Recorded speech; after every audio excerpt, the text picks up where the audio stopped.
Good morning, everyone. May the Lord be with you. Now, did you know that yesterday was National Non-Human Phone and Thank You Day? You're all looking a little slightly confused, so I'll say it again.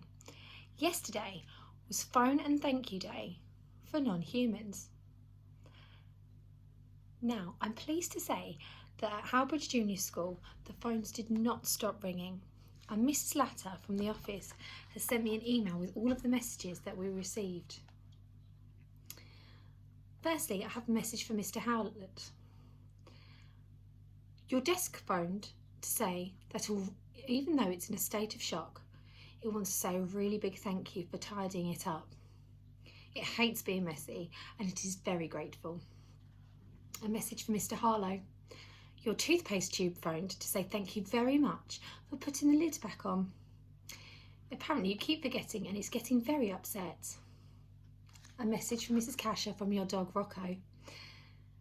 Apparently he phoned to say thank you for sharing with him your feelings about life. He does understand and he likes you talking to him. Finally, a message from Mrs. Swan from your Teddy. Teddy phoned to say thank you for loving him and caring for him so much and taking him with you wherever you go. Okay, so although these messages are just imaginary, they do make a very serious point. It is really, really important to be thankful and to say thank you. In a moment, I'm going to ask your teachers to pause the video. What I want you to do is I want you to share with the others in your class what things you are really, really thankful for.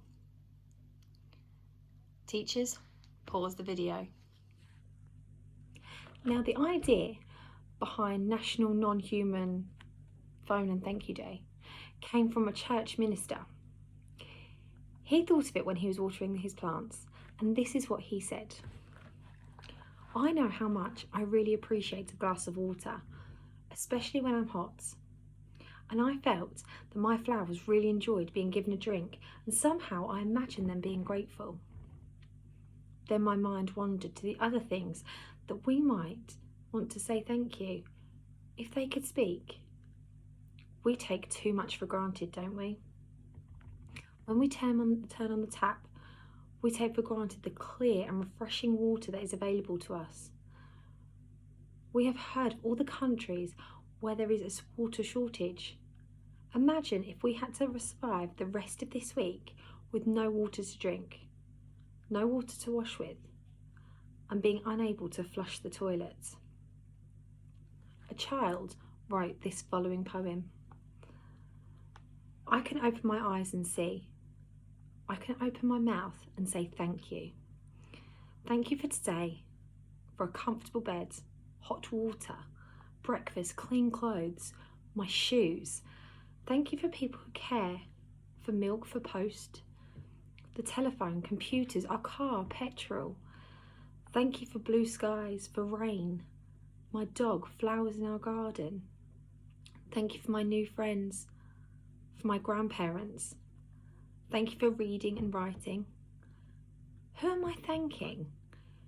All sorts, it doesn't matter, but saying thank you does. Now, I wanted to share with you one of my favourite books, and it's a book that I read pretty much every day. And some of the teachers in the school get a bit fed up with me reciting passages from this book. But the book that I read is called The Secret. And one of the messages that The Secret tells me is to say thank you every day. And if I say thank you every day, it will make me feel grateful for everything that I have. And it will start my day in a positive way. And one thing that it says here is that some person who offered some of his advice in this book said every day he would get out of bed, and when he got out of bed he would put one foot on the floor and he would say thank, and then he'd put his other foot on the floor and say you, and every step he would take on his way from the bedroom to the bathroom he would say thank you, and he would continue to say thank you even when he was showering and getting ready in the morning. And by the time at the end of the day he would have said thank you 100 times over. And this man also then said was that he then powerfully created his day and set up a positive day by thanking everything that he was grateful for. Now, for people who have a religious faith, it's important to offer thanksgiving, to be grateful. For example, some people may say grace, which is a prayer that we give thanks for before a meal. Now, we say this before we have our lunch every single day. There is so much in this world that we can be grateful and thankful for. There is a world of nature and creation to be thankful for.